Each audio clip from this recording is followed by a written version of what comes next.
The Hobbit.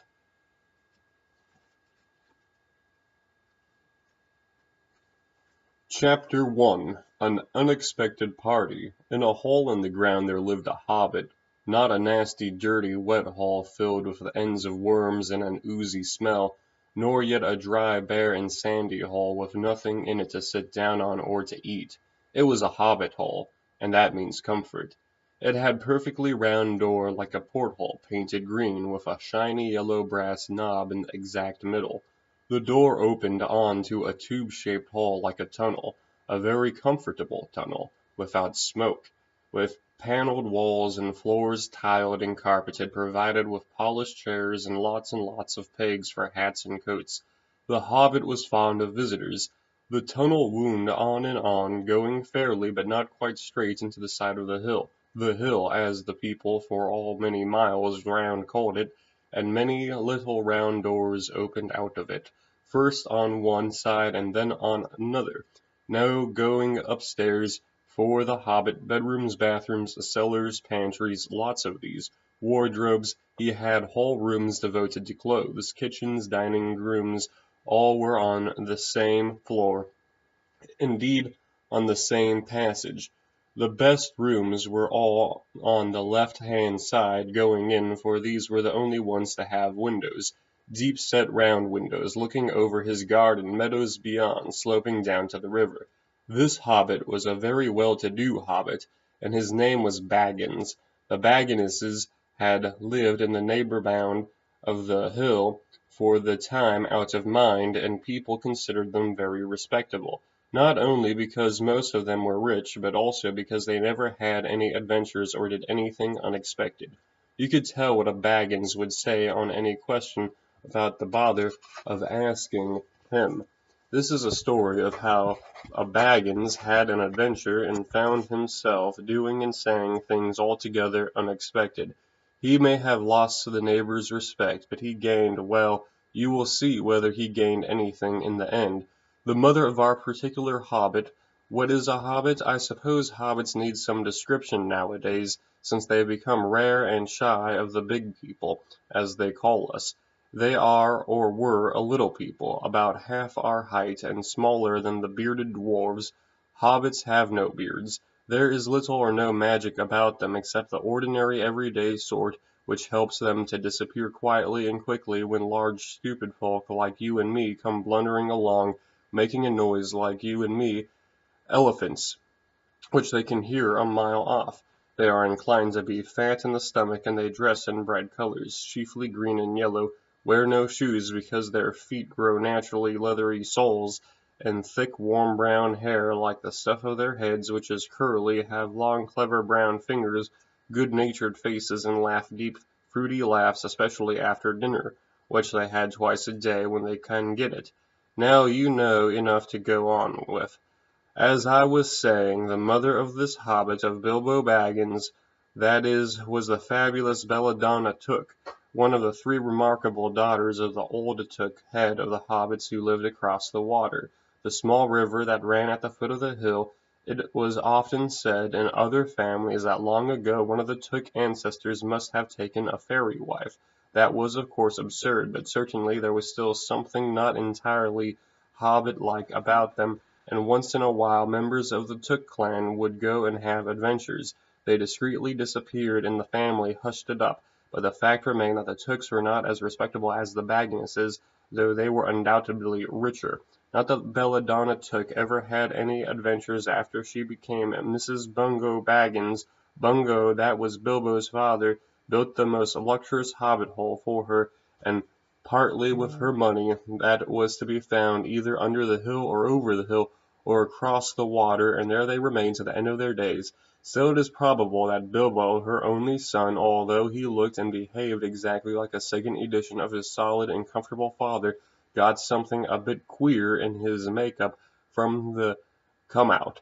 The chance never arrived, and until Bilbo Baggins was grown up, being about 50 years old or so, and living in the beautiful hobbit hole built by his father, which I have described for you, until he had in fact apparently settled down immovably. By some curious chance, one morning long ago in the quiet of the world, when there was less noise and more green, and hobbits were still numerous and prosperous, and Bilbo Baggins was standing at the door after breakfast smoking an enormously long wooden pipe that reached nearly down to the woolly toes neatly brushed, Gandalf came by.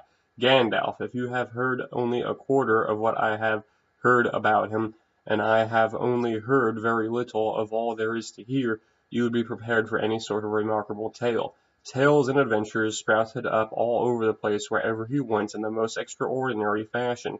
He had not been down that way under the hill for ages and ages, not since his friend the old Took died. In fact, the hobbits had almost forgotten what he looked like. He had been away over the hill and across the water on business of his own since they were on small hobbit boys and hobbit girls, and all that unsuspecting Bilbo saw the morning was an old man with a staff. He had a tall pointed blue hat, a long grey cloak, a silver scarf over which a white beard hung down below his waist, and immense black boots. "Good morning," said Bilbo, and he meant it. The sun was shining, and the grass was very green, but Gandalf looked at him from under the long bushy eyebrows that stuck out further than the brim of his shady hat. "What do you mean?" he said. "Do you wish me a good morning, or mean that the good morning, whether I want it or not, that you feel good this morning, or that if it is a morning to be good on, all of them at once?" said Bilbo, "and a very fine morning for a pipe of tobacco out of doors into the bargain. If you have a pipe about you, sit down and have a fill of mine. There is no hurry. We have all the day before us." Then Bilbo sat down on a seat by the door, crossed his legs, and blew out a beautiful grey ring of smoke that sailed up into the air without breaking and floated away over the hill. "Very pretty," said Gandalf, "but I have no time to blow smoke rings this morning. I am looking for someone to share in an adventure that I am arranging. It is very difficult to find anyone." "I should think so in these parts. We are plain quiet folk and have no use for adventures. Nasty, disturbing, uncomfortable things make you late for dinner. I can't think what anybody sees in them," said our Mr. Baggins, stuck one thumb behind his braces, and blew out an even bigger smoke ring. Then he took out his morning letters and began to read, pretending to take no more notice of the old man. He had decided that he was not quite his sort, and wanted him to go away, but the old man did not move. He stood leaning on his stick and gazing at the hobbit without even saying anything, till Bilbo got quite uncomfortable and even a little cross. "Good morning," he said at last. "We don't want any adventures here, thank you. You might try over the hill or across the water." By this he meant the conversation was at an end. "What a lot of things do you use good morning for?" said Gandalf. "Now you mean that you want to get rid of me, and it won't be good till I move off." "Not at all, not at all, my dear sir. Let me see, I don't think I know your name. Yes, yes, my dear sir, and I do know your name, Mr. Bilbo Baggins, and you do know my name, though you don't remember that I belong to it. I am Gandalf, and Gandalf means me. To think that I should have lived to be good morninged by Belladonna Took's son, as if I was selling buttons at the door." Gandalf, Gandalf, good gracious me! Not the wandering wizard that gave old Took a pair of magic diamond studs that fastened themselves and never came undone till ordered. Not the fellow who used to tell such wonderful tales at parties about dragons and goblins and giants and the rescue of princesses and unexpected luck of widows' sons. Not the man that used to make such particularly excellent fireworks. I remember those. Old Took used to have them on Midsummer's Eve. Splendid! They used to have go up like lilies and snapdragons and laburnums of fire and hang in twilight all evening.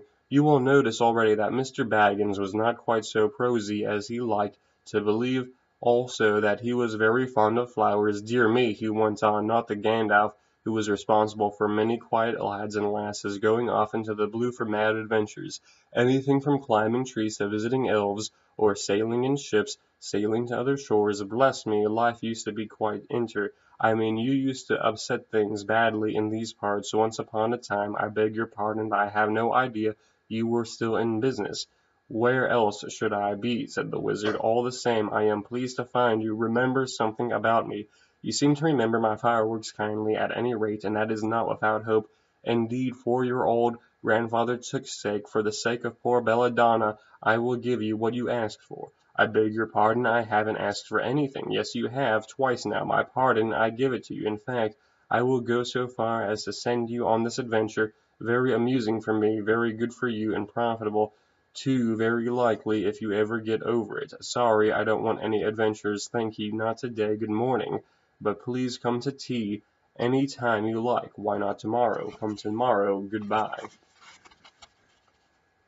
With that the hobbit turned and scuttled inside his round green door, and shut it in quickly as he darted. Not to seem rude, wizards after all are wizards. What on earth did I ask him to tea for? He said to himself as he went to the pantry. He had only just had breakfast, but he thought a cake or two and a drink of something would do him good after his fright. Gandalf in the meantime was standing outside the door and laughing long but quietly. After a while he stepped up with a spike of his staff, scratched a queer sign on the hobbit's beautiful green front door, then he strode away, just about the time when Bilbo was finishing his second cake and beginning to think he had escaped adventures very well. The next day he had almost forgotten about Gandalf. He did not remember things very well, unless he put them down on the engagement tablet, like this: Gandalf tea, Wednesday. Yesterday he had too flustered to do anything of the kind. Just before tea time there came a tremendous ring on the front door bell, and then he remembered. He rushed and put on the kettle, and put on another cup and saucer and an extra cake or two, and ran to the door. "I am so sorry to keep you waiting," he was going to say, when he saw that it was not Gandalf at all. It was a dwarf with a blue beard tucked into a golden belt, and very bright eyes under the dark green hood. As soon as the door was open he pushed inside, just as if he had been expected. He hung his hooded cloak on the nearest peg. "Dwalin at your service," he said with a low bow. Bow. "Bilbo Baggins at yours," said the hobbit, too surprised to ask any questions for the moment. When the silence that followed had become uncomfortable, he added, "I am just about to take tea. Pray come and have some with me." A little stiff perhaps, but he meant it kindly. "And what would you do if an uninvited dwarf came and hung his things up in your hall without a word of explanation?" They had not been at the table long. In fact, they had hardly reached the third cake, when there came another even louder ring at the bell. "Excuse me," said the hobbit, and off he went to the door. "So you have got here at last." That was he was going to say to Gandalf this time, but it was not Gandalf. Instead there was a very odd-looking dwarf on the step with a white beard and a scarlet hood, and he too hopped inside as soon as the door was open, just as if it had been invited. "I see they have begun to arrive already," he said when he caught sight of Dwalin's green hood hanging up. He hung his red one right next to it. "And Balin at your service," he said with his hand on his breast. "Thank you," said Bilbo, with a gasp. It was not the correct thing to say, but they had begun to arrive had flustered him badly. He liked visitors, but he liked to know them before they arrived, and preferred to ask them himself. He had a horrible thought that the cakes might run short. Then he, as the host, he knew this duty had stuck to it, however painful. He might have to go without. "Come along inside and have some tea," he managed to say after taking a deep breath.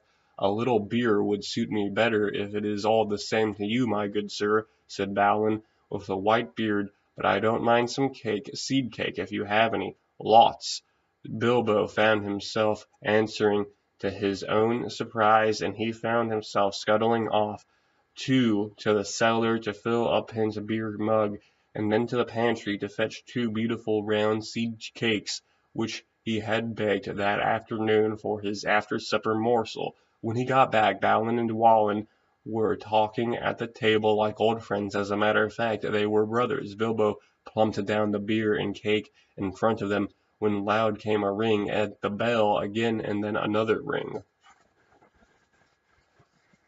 Gandalf for certain this time, he thought as he puffed along the passage, but it was not. It was two more dwarfs, both with blue hoods, silver belts, yellow beards, and each of them carried a bag of tools and a spade, if they hoped. As soon as the door began to open, Bilbo was hardly surprised at all. "What can I do for you, my dwarfs?" he said.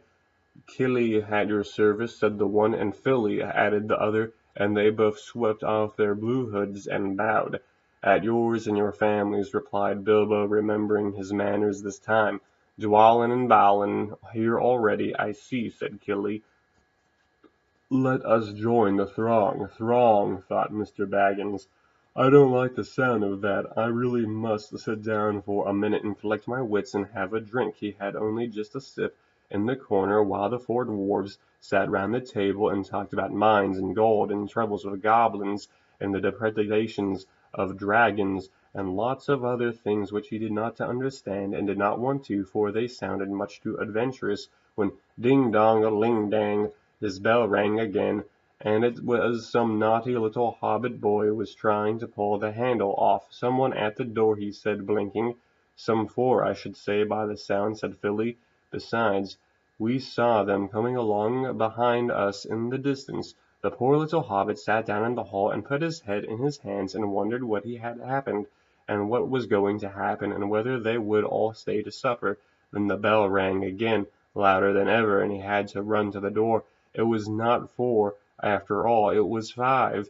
Another dwarf had come along while he was wandering in the hall. He had hardly turned the knob before they were all inside, bowing and saying, "At your service," one after another. Dory, Norry, Orry, and Owen, and Glowin were their names, and they very soon, two purple hoods, a grey hood, a brown hood, a white hood, were hanging on the pegs, and off they marched with their broad hands stuck in their gold and silver belts to join the others.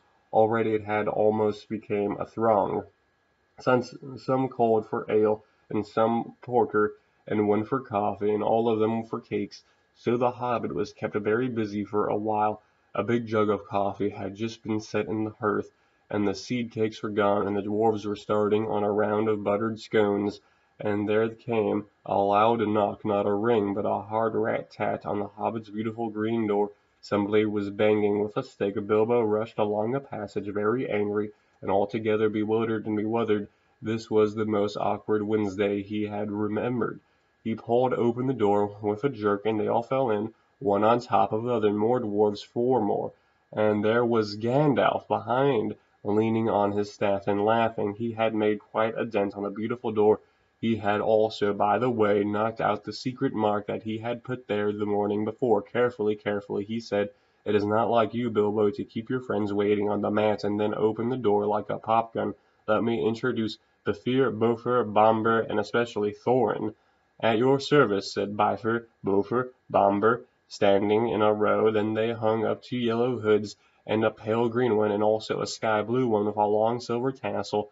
This last belonged to Thorin, an enormously important dwarf, in fact no other than the great Thorin Oakenshield himself, who was not at all pleased at falling flat on Bilbo's mat with Bifur and Bofur and Bombur on top of him.